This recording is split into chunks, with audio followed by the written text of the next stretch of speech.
after going public with claims that the company censored the pro-life group Live Action. Former engineer Eric Cochran leaked documents to James O'Keefe's Project Veritas. These documents show that Live Action was classified as a porn website so that users would be unable to link to the group. YouTube, by the way, took down O'Keefe's video about this. Here's the punchline. They took it down on privacy grounds. Google caring about privacy.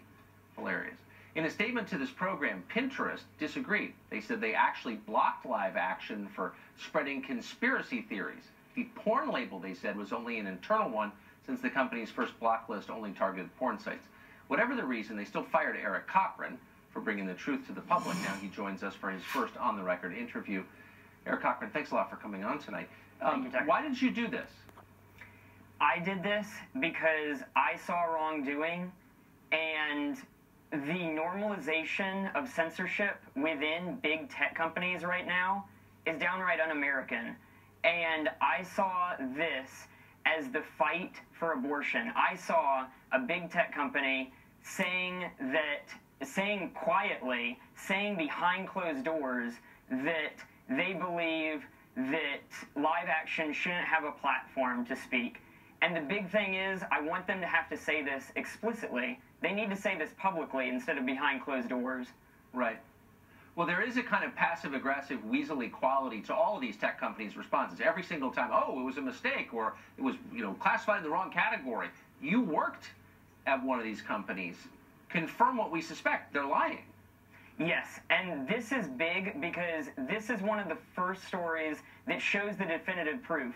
A lot of times people might chalk things up to, oh, it's just a fluke, oh, I can't post a Live Action, but this is the definitive proof, and now they're in full cover-up mode as they're trying to protect their pro-abortion stances. What did they say to you when they fired you? So security came up and found me, and I asked them, hey, what's wrong? Did I do something wrong? They had no answers, and they escorted me out of the building. Wow.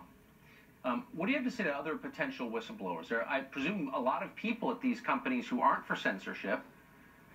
How should they respond? This is the watershed moment, Tucker. This is about abortion. You're seeing now with YouTube doing Pinterest bidding by removing the Project Veritas video, you're seeing that they're going to do whatever it takes. They are 100% in to protect the abortion lobby. And pro-lifers who exist within big tech companies, there's a lot of us, they need to come to Project Veritas and they need to expose what's going on. They need to make these tech companies, like I have, explicitly say that we are on the side of the abortion lobby. Because then at least we know where we stand. We at least know what's going to happen. And what we're seeing right now with Live Action is that this isn't just Pinterest.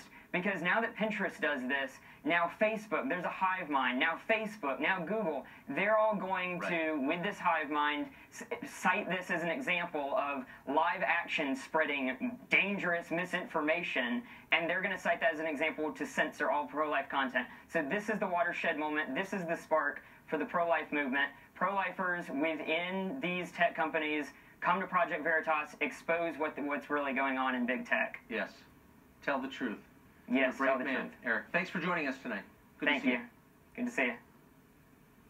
Well, last week, Joe Biden was flip-flopping on abortion.